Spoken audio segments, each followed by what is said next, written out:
मीरा और रोहन की शादी को 1 साल हो गया था, मगर जिंदगी की भागदौड़ की वजह से वो अपनी शादी के बाद से कहीं भी घूमने नहीं जा पाए थे। इस बार उन्होंने डिसाइड किया कि वो न्यू ईयर के लिए कहीं अच्छी जगह घूमने जाएंगे। मीरा को पहाड़ों का बहुत शौक था, इसलिए उसके कहने पर दोनों ने शिमला जाने का एक प्लान बनाया। उन्होंने शिमला जाकर बहुत मजा किया, हर फेमस जगह घूमे और साथ में काफी क्वालिटी टाइम भी स्पेंड किया। न्यू ईयर्स ईव पर मीरा और रोहन साथ में पार्टी करने एक बार में चले गए और वहां पर उन्होंने कुछ ज्यादा ही शराब पी ली। होटल लौटते हुए शराब के नशे में दोनों इतना धुत हो गए थे कि वो बहुत मौज मस्ती में सड़क पर शोर मचाए जा रहे थे। तभी मीरा की नजर थोड़ी दूर पर बने एक बड़े से मैंशन पर पड़ी। वो मैंशन बिल्कुल अबैंडन्ड था, जैसे सालों से खाली पड़ा हो। उसकी बिल्डिंग बहुत ही पुरानी और डरावनी लग रही थी। तो मीरा ने मजे मजे में ही रोहन का हाथ पकड़ा और उसे मैंशन के अंदर ले गई। उस बड़े से मैंशन का नाम था चार्लविल मैंशन। उस मैंशन के बारे में दोनों ने सुना तो बहुत था, मगर वहां की कहानियों को इग्नोर करके अंदर जाना शायद उनकी सबसे बड़ी गलती थी। मैंशन का मेन डोर लॉक्ड था, इसलिए दोनों बैक साइड से अंदर घुस गए। वो दोनों अभी भी नशे में थे और उस मैंशन के अंदर जाकर जोरों से शोर मचाने लगे। मीरा दीवारों पर लगी तस्वीरों का मजाक उड़ाने लगी। उन दीवारों पर एक ब्रिटिश फैमिली की फोटो लगी थी, मगर उस फोटो को देखकर ऐसा लग रहा था कि जैसे वो तस्वीर जिंदा हो और उसमें खड़े लोग अभी बाहर आ जाएंगे। रोहन को उस हॉल में पड़े सोफे पर खून के छींटे भी दिखे।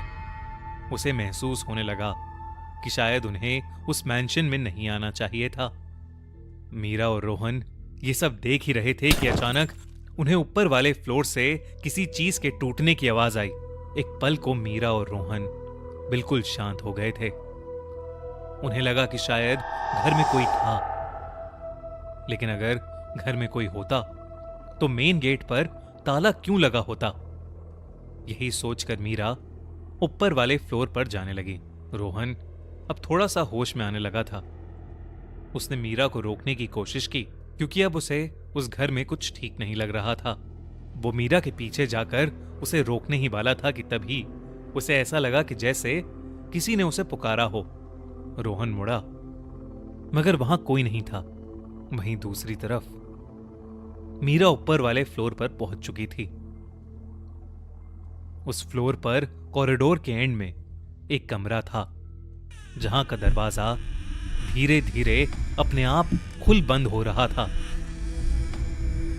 मीरा उस कमरे के अंदर गई और उसने कुछ ऐसा देखा जिसे देखकर उसका दिल दहल उठा।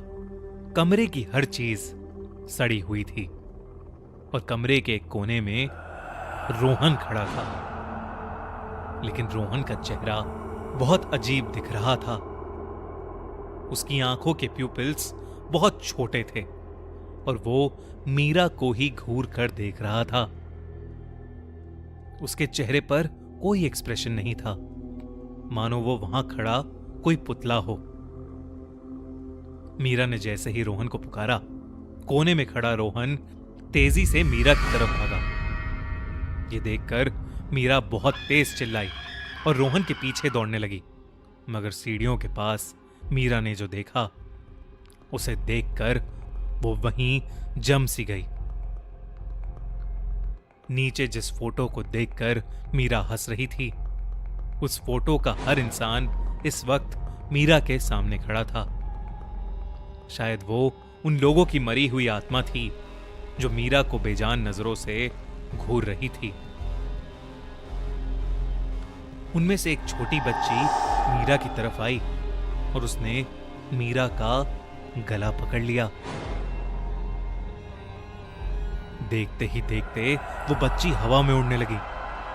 और वो अपनी खून सी लाल आंखों से मीरा की आंखों में देख रही थी। उसे देखते देखते मीरा की आंखों से भी खून आने लगा और वो चिल्लाती हुई वहीं बेहोश हो गई। जब उसकी आंख खुली तो वो अपने होटल के कमरे में थी और रोहन उसके पास बैठा था।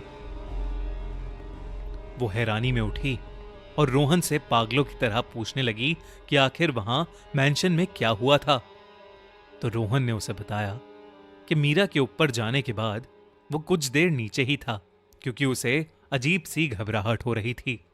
मगर मीरा की चीख सुनकर वो दौड़ता हुआ ऊपर आ गया, जहां उसने मीरा को सीढ़ियों के पास डरा हुआ खड़ा देखा।